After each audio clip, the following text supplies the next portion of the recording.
Welcome to the show today, everyone. I am really excited for everyone to hear today's conversation with Michelle E. Dickinson. Michelle is a passionate mental health advocate, has a very successful TED Talk, and she's also written a memoir, Breaking Into My Life, which is really very much about her childhood, growing up with a mother who was bipolar and what kind of effect that had on her. And as I mentioned before, she's now really on a mission to help build compassion in the world for people who are dealing with mental health issues. We're going to jump right into my conversation with Michelle. Michelle, welcome to the show. Thank you for being here. Thank you so much for having me. I'm grateful for the opportunity. Well, I feel like this is really timely right now, Michelle, because we have been hearing from a lot of our community members, a lot of women, that the pandemic has taken maybe issues that they were having, be feeling depressed or feeling anxious, and really heightening it. And I know that you just shared with me that 1 in 3 people are now, during the pandemic, that's come out, that 1 in 3 people are now suffering from depression and anxiety. So maybe there were, and there were clearly issues prior to the pandemic, but the pandemic has made it worse. Can you talk for just what is happening to people mentally because of the pandemic? Yeah, we're living in such unprecedented times right now. Like, we're living through a pandemic. And people have had experience in their lives where instances like a pandemic, some traumatic experience, can trigger them into having a very unique experience of this pandemic. So the statistic that you shared is alarming because more people are suffering than are admitting that they're suffering. Mm-hmm.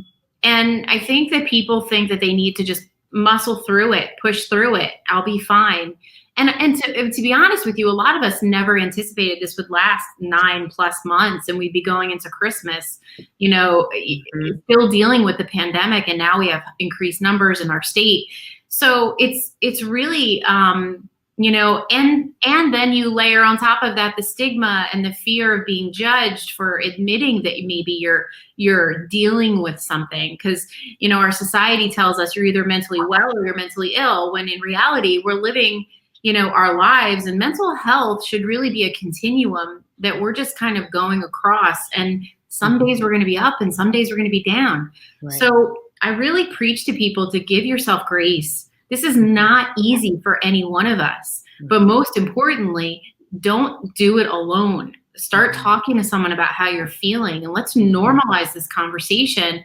And together we can help one another, and we don't lose people in the process because they're isolated and they're not comfortable getting care.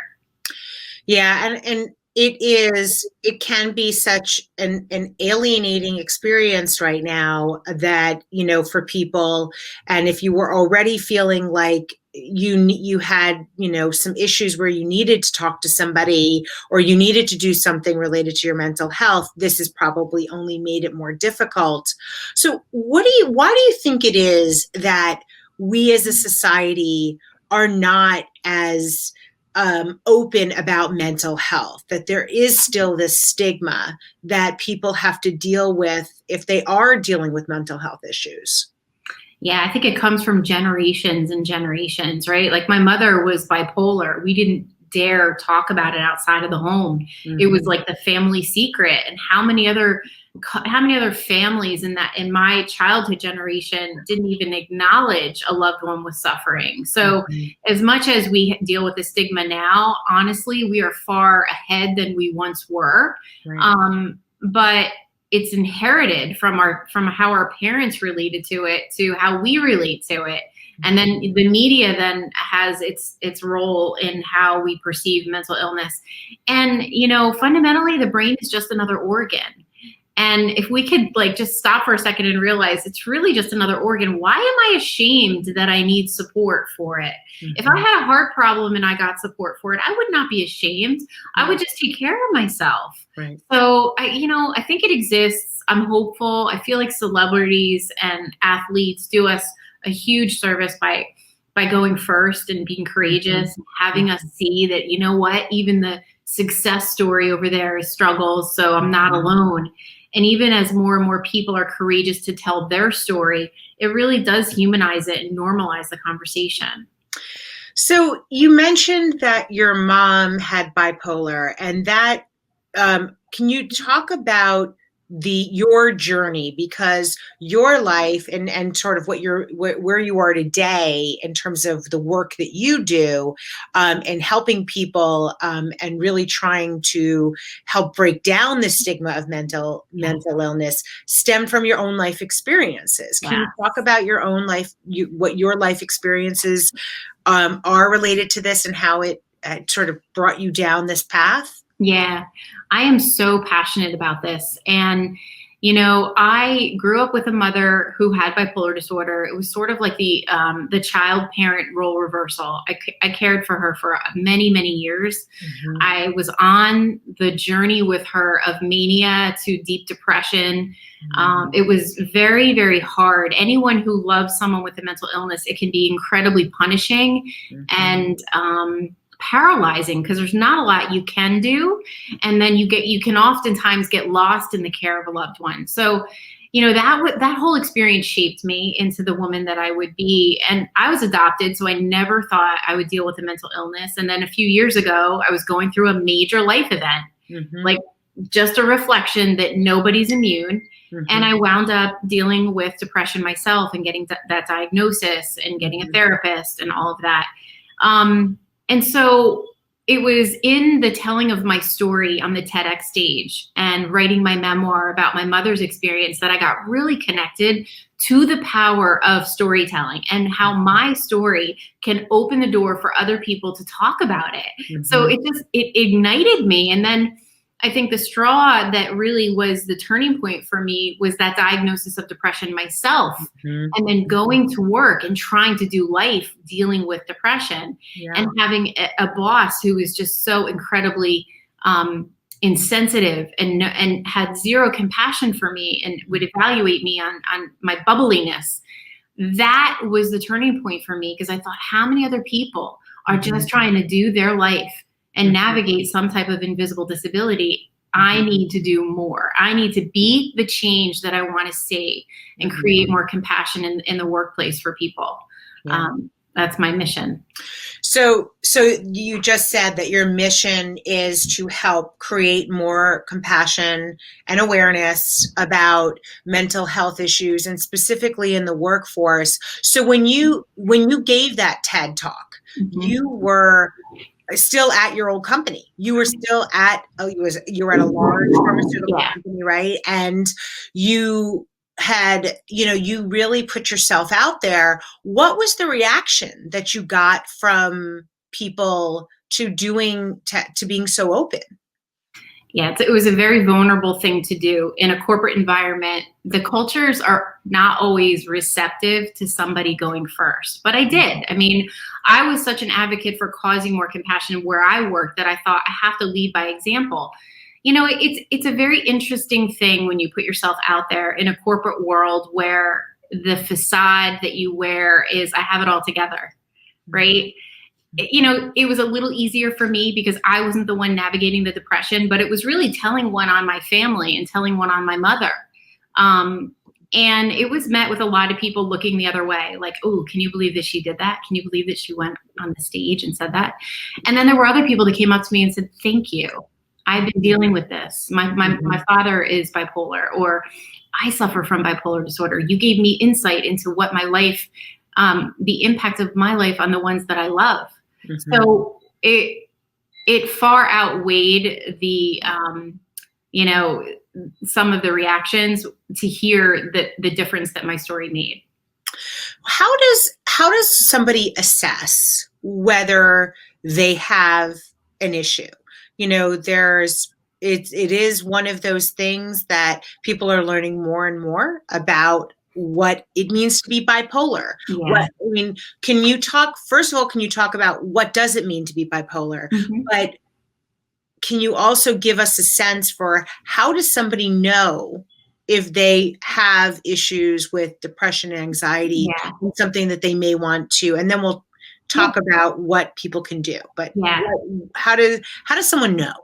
Yeah, let me start by answering your first question. So my lens on bipolar was my mother's experience. And my mother, I was young, so they didn't have bipolar 1, bipolar 2. She was deemed, I think, manic depressive. So what that meant for her in her situation and her diagnosis was she had rapid mood cycling. So it was a bit like a roller coaster, right? Like, so we would be going up the roller coaster. She would be sort of in a controlling state.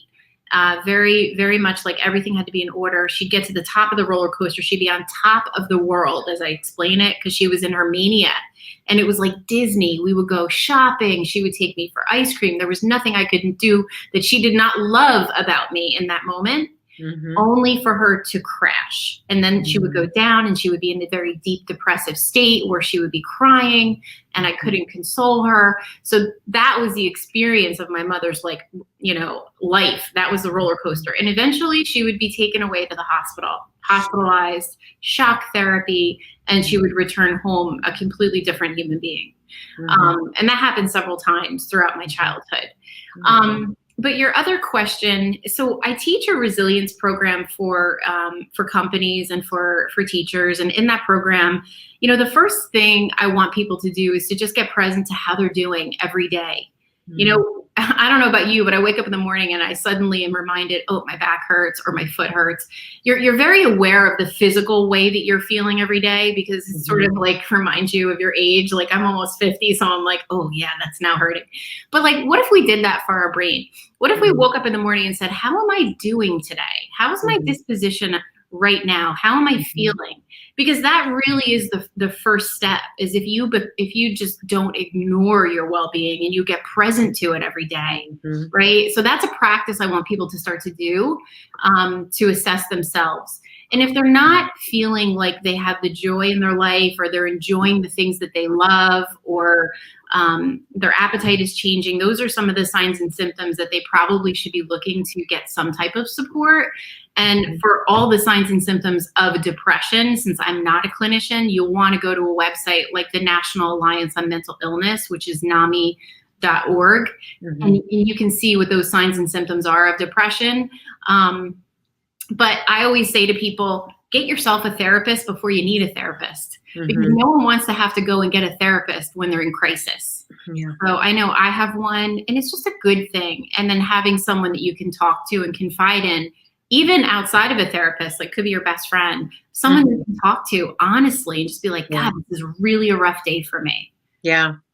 Well, I love what you said about this idea of checking in on yourself and making that a daily practice, because I think there's a lot that people are now starting to realize about daily practices, of having daily practices and what they can do for you.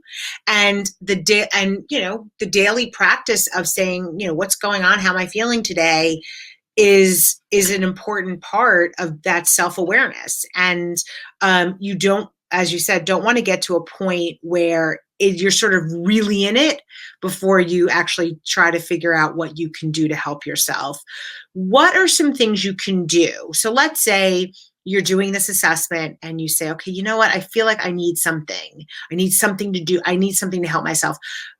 So you can see a therapist, right? You can go and seek out a therapist. So first, maybe you can talk a little bit about, are there good resources to find a therapist? And then let's say you decide you don't want to necessarily see a therapist, the other things you can do. Yeah, exactly. And I think it all starts with, what are your daily practices? What are your daily routines?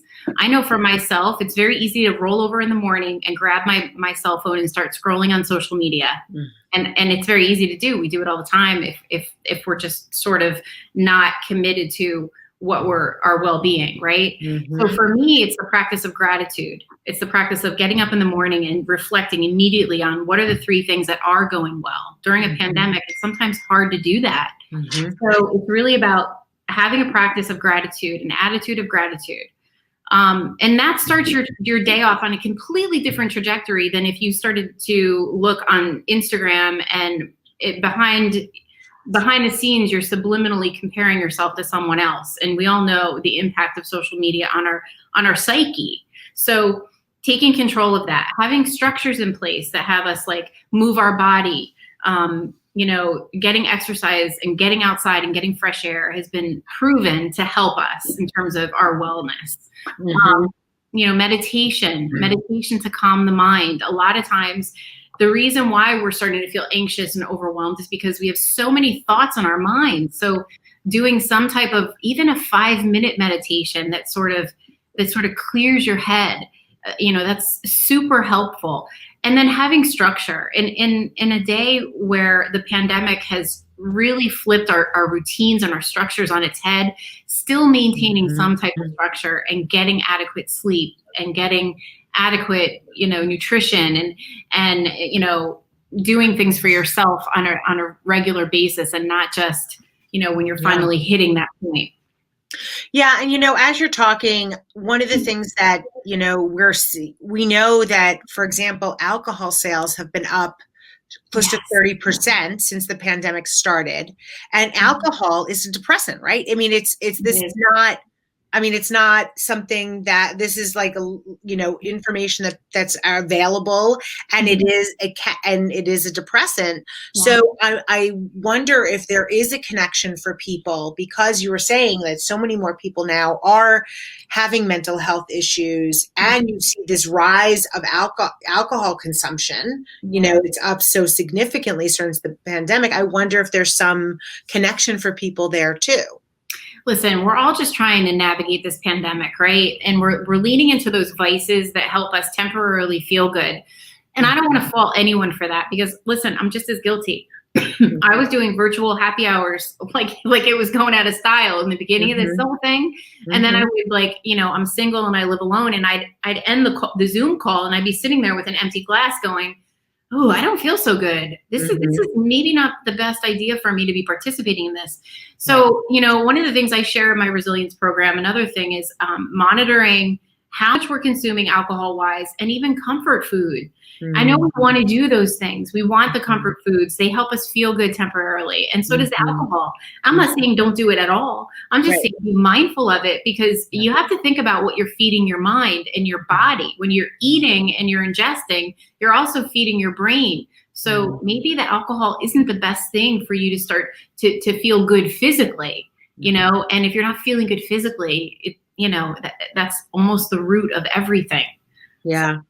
For sure. And it sounds like some things the things you were talking about earlier that you can do that, aside from seeing a therapist, that you can do are exercise and just get even, and I'm assuming that doesn't have to be, I know you run, but it's not like everyone has to run. You could go outside and take a walk. You can just be outside and kind of get your, just get out of, maybe especially if you're quarantining the place you are all the time, but also this idea of meditation. And meditation doesn't have to be like some big thing, some big practice. It could just be being thoughtful about what you're grateful for. I mean, it does not have to, I think some people get scared about the idea of meditation. Yeah. It seems very, or I can't do it right. Listen, you can't do it wrong. The whole idea is for you. Listen, if you go on YouTube, you can look up Deepak Chopra's 3-minute meditation.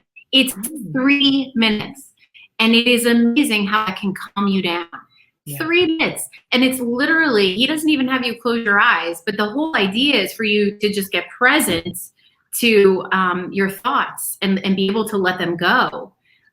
It's that breather, and you can't do it wrong, because just the fact that you're trying is going to have you in a way different space than if you didn't try at all. So I always encourage people, try that 3-minute meditation. Just try it on.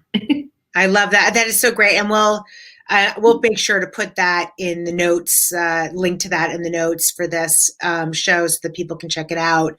So I wanted to talk to you about another part of what we have been hearing from women about things that are impacting their mental health, and that is social media. So we live in a time where social media is so prevalent, And as you said before, you wake up in the morning and a lot of us kind of reach over, grab our phone and start scrolling.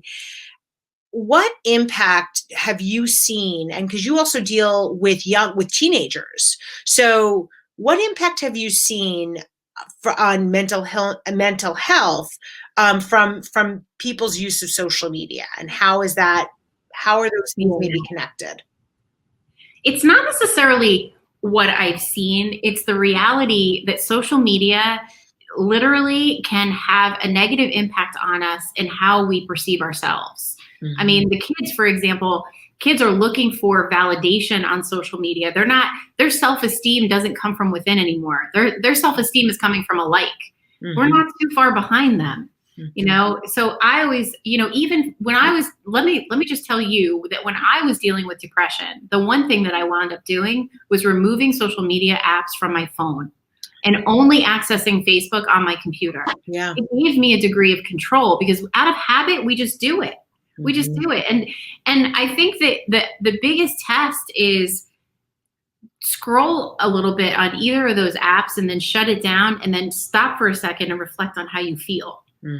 Right? Because if you don't feel good, well, why are you going to keep doing it? You know? So my first recommendation is, you know, I have a doctor that I interviewed recently and he said, just go cold turkey. I can't do that. So what I try to do is monitor how much I'm looking at it. And if I find my screen time too much, then I temporarily just remove them from my phone so that the temptation is not there. Yeah, it is. And it is such good sort of practical advice for people. I appreciate that because I think that we are so used to using social media that it now just is part of it, and everyone's walking around with their phone. And, you know, I mean, I could leave my wallet at home, but if I forget my phone, it just is sort of game over. I think that your suggestion for, you know, not necessarily having easy access to these social media apps on your phone. Like you can have them, but maybe leave it for your desktop or your laptop or whatever, so that it's not a constant urge for you to be on there flipping through and scrolling through. And we all know it's not reality too, Alisa, right? Like we know people are curating this perfect illusion of their life, and then we are subconsciously comparing ourselves. And if it doesn't make you feel good, just don't engage in it excessively, you know? Yeah, and it does seem to be very difficult for kids now because, like, I mean, if you think about, you know, people who did not grow up with social media, we have a different perspective and we know what it was like before social media, although it does become very easy to forget what it was like. we are human beings after all, and we kind of get used to things pretty quickly. But you have a children's program that's called Perfect Just the Way You Are. Can you talk a little bit about what that is? Yeah, sure. It's basically a program that was born out of my own childhood. I created it because I wanted children to realize they were perfect, whole, and complete just as they were.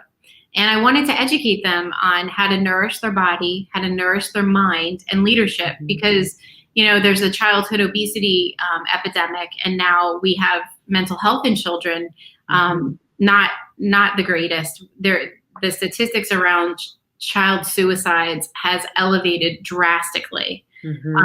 So that program was created initially as an after-school enrichment program. It evolved into a one-day wellness fair where we really help kids get connected to their mental health, their mental well-being, and what does empathy mean, and what does compassion mean, and how do I use gratitude, and the power of my breath can help me when I'm feeling anxious. So it's sort of like all those practical tools pulled together, and now we're delivering it virtually to help kids, especially, you know, they're disconnected from their friends physically. So we have some work to do to support them during these times. Yeah. Well, that's it sounds like it's something that can help so many people and so many kids right now. What do you think your sort of own personal superpower is? You know, I learned from, I think it's, I want to say that I feel, because I felt my mother's pain. I Mhm. feel the suffering of people in a very empathic way, Mhm. right? Like I have friends that reach out to me who I think are strong and solid and there's no concern. They reach out to me and just confide in me and just tell me I'm struggling. Mhm. So I think my superpower is empathy and really just feeling what they're feeling and Yeah. genuinely my desire to want to help people and end suffering. Yeah.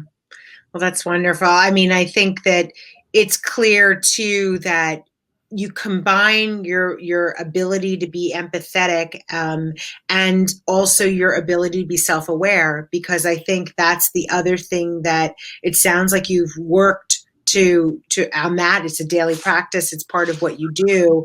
I think those two things together can be so powerful. Do you, what advice would you give to your younger self? You had, I know, some very traumatic, difficult things growing up. What advice would you give to that younger girl that was dealing with a mom who, was sometimes not well? Yeah, I guess I didn't have anyone reminding me that that was hers, that was her stuff. I Mm, think I take on other people's burdens. mm, So, sort of like, I would tell my younger self, that's not your stuff to fix, yeah.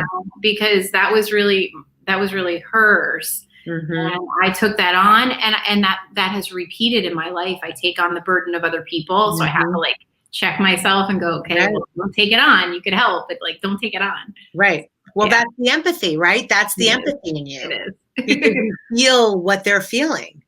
It's hard not to take Yeah, that on yeah, when you are when that's the way that you look at the world and kind of who you are inside, right? it's true. So, um, what is the best advice that you've ever received? Um, it's good to be impatient. It's good to. I had a mentor of mine. Her name was Tassine, and I remember I was in a job and I was beating myself up because I had all this ambition and I was sort of bored, right? And she praised me for being bored because she was like, that says that your ambition is calling for you to do more. Mm-hmm. So I think the acknowledgement, appreciation, and permission to have ambition was Hmm. probably the greatest advice, to just always like lean into that and don't become complacent. Yeah. Yeah, that's great. Yeah, we actually I was talking to someone recently on the show who said that when you fear something, that's not a bad thing. That actually means that discomfort, like being that uncomfortable with something, means it actually could be something that's great for you. Mhm. Fear doesn't always have to be a bad thing. So it's kind Yeah. of taking the same thing but coming at a different angle of it. Well, thank you so much for Michelle. I really appreciate the time you spent with us today. If people want to find you and learn more about what you're doing, how would they do Yeah. that? Thank you for asking. My website is Michelle E. Dickinson, like fairleydickinson.com. You can find me and all my programs there, my social media handles, my YouTube channel. I have a mental health series that I'm doing talking about different aspects of mental health. So yeah, feel free to check me out on my website, reach out. I love hearing from people. Explore with me if I can support you. I'm always open to exploring and seeing if I can help. Great. Well, thank you so much, Michelle. Enjoy the rest of your day. Thank you. You too.